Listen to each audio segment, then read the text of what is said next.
All right, hey guys, Jason here. We're hunting. We're here in Alabama actually, and checking some new areas. And it's been a good morning. We're in a funnel between a big swamp and a super thick bedding area here, and we're on a rub line transition.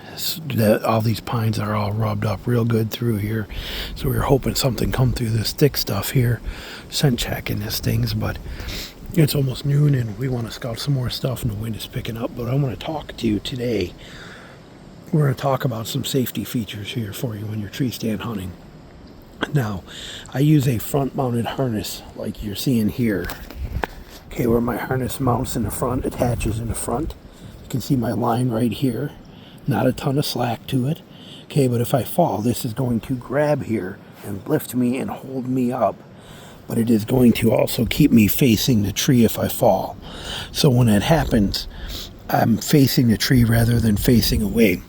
If you are facing away from the tree, held from a strap in your back, and you're dangling, and the tree's at your back, you may not be able to reposition yourself to get back on the sticks or get on the steps, especially when my sticks are all on this side of the tree right here. If I were to fall off this side, there's no way for me to get to them. So there's a couple things we want to talk about. First of all, again, I'm not worried about being loud. I'm getting ready to get down.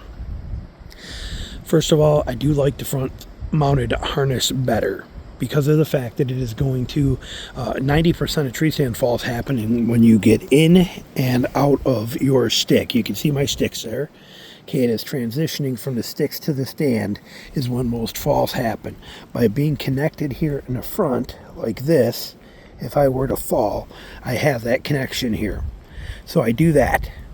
Now the other thing I do is on this side, I put my lineman rope connected, and I leave it pretty long, and I have it connected to this side over here, the opposite side where I do not have sticks. If I were to fall to that side, I have that rope, sometimes this one, depends on how big the tree is, but I have that rope right there that I can use to swing myself back around or walk myself back to my sticks. Because when I fall from here, I'm going to be down too far to get to this. I'll be down here. Even though it's only, a foot and a half of slack, my body will be down here. I will not be able to get to this rope. So having that rope hang here, like this, just hanging on there, and able to grab that and pull that is vitally important to me. I made a video about that earlier this year. Now, what we want to talk about is something else. The pass-out factor. Now, with a front-mounted harness, your odds of that are pretty slim because you can move to the tree, you can grab the tree, you can do stuff.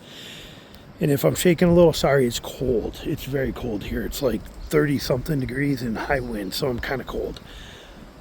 If you're connected from the back, you don't have that luxury. Like I said, you're going to be stuck. You may not be able to turn yourself around very well. That can be a tricky situation. If you pass out in a stand, you very well could never wake up. Okay, you get that, I can't remember what that shock is and the blood loss that comes from that stuff being wrapped around your legs here from this pressure on your legs, but it can make you pass out, and if you pass out, you could be game over. You can die in your stand. So what you always want to do is make sure that you have a knife handy on your body. Your knife does not go in your pack. You can have a knife in your pack, but you better have a knife on your body, and it should be a knife that is not two-handed open, like a case knife or a little Gerber folder where you got to use basically two hands to open it. You want a knife accessible where you can grab it, like here for example, I hook right here, there it is, there's my knife, comes right out, have it handy, and I can cut myself free. So that is important, to have a knife handy on your body that you can access at all times, so that if that happens, why? Because if I do fall and I'm wearing a back harness or even wearing this front connected harness, if for some reason none of my systems here work, and they make really good ascender units that you can use, that you can get you down, you can take this rope and make this rope, some people make it 40 feet long so they can climb down. If the ascender is connected up here and you're down there, it does nothing for you. You're not going to get to the ascender up here. So you got to make sure you're cautious with how you do that, and make sure you're figuring this stuff out the right way. But the reason we want to carry a knife is if I have a choice between passing out in a tree hanging there passing out or cutting myself and dropping, I'm cutting myself and dropping, especially if I'm in a rear harness. If I'm in a harness back here and I'm hanging from the tree like this and I'm feeling things going numb and I know that I'm running out of time, I'm going to pull that knife, put it here, and boom, and cut that strap, and I'm going to drop. Now that also brings us to the next thing. When you fall out of a tree stand, if it's a fall, it's usually some weird contorted fall because you're falling. Even if you go to make the transition from sticks to stand and you push the stand out, you're doing this weird tip and fall kind of thing. Whereas if you are going to cut yourself, if you are hanging from the tree and your body is already feet down, body here, back against the tree in that kind of position, and you cut this, you're basically going to fall feet down, maybe hit feet and then fall on your stomach or your back there, but you're going to hit feet first. A fall of that level is more tolerable than dying hanging in a tree stand harness because you ran out of, you suffocated. You don't want to deal with that kind of stuff. So that's my opinion on that. And that's also the reason that I don't think we need to be as high as we do, is I'm sitting right here. I mean, I'm in a pretty open behind me, as you can see behind me. It's pretty open here. But I'm using the branches of this tree for cover. I'm specifically set up right where I want to be on this tree on purpose. With that said, what we have going here is I'm like 14 feet up. Okay, with my system, with my 1/8er, my 3 32-inch sticks, I can get 17 feet is about the max I can do without really stretching stuff, 17 feet. I spend most of my time between 13 and 16 feet is where I am. If I am 15 feet up, if I'm 15 feet up to this platform and I do fall with my with this slack and then stretching it, and this is dynamic rope, so it's got stretch to it. It's kind of like it's a slight amount of bungee cord to it.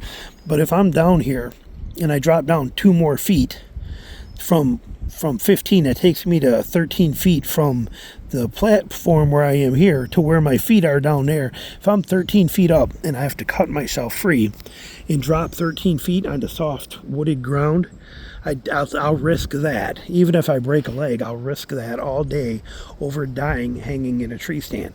So the key is have an exit strategy and then have a knife. Have an exit strategy and have a knife as a backup. Okay, we hear about this more and more. People passing out and they're found that way, hanging in it from their harness because they fell out of their stand and couldn't get out of their harness. Sitting there fighting, trying everything they can, and they can't do it. And then they're just left there and there's nothing else they can do. And that passing out can happen inside of about 4 or 5 minutes is all it takes for that to be over with.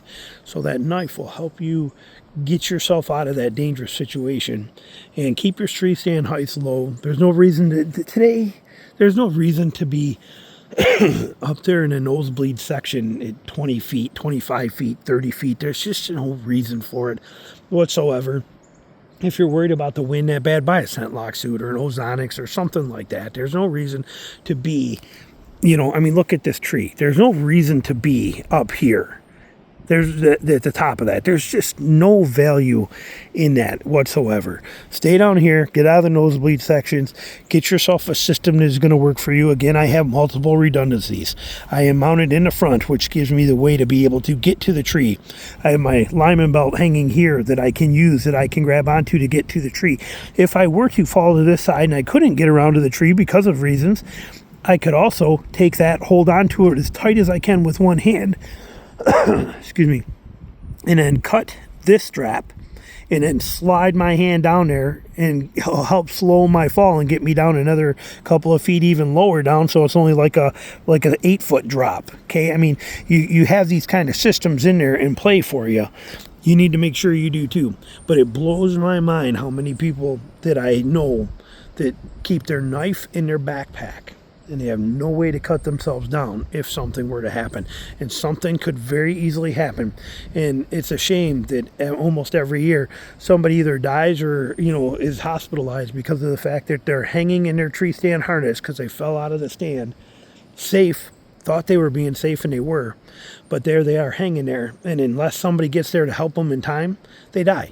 And if somebody gets there to help them in time, they can help them.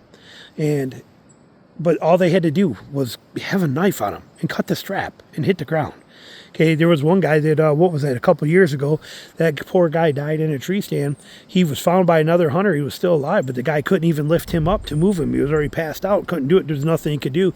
Couldn't get him down. He didn't have a knife. Nobody, I mean, I don't understand the world today where people don't have a knife. If you leave your house without a knife and a lighter in your pocket, you kind of missing the mark. Okay, and but point being, get your system dialed in to where you have that exit strategy in place and planned.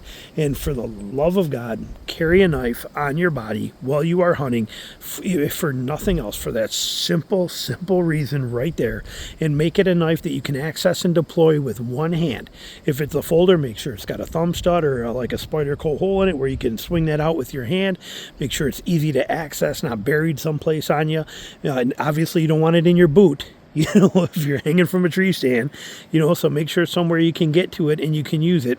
And then that way you got that protection clause for you. So hope you enjoyed the video. Thanks for watching.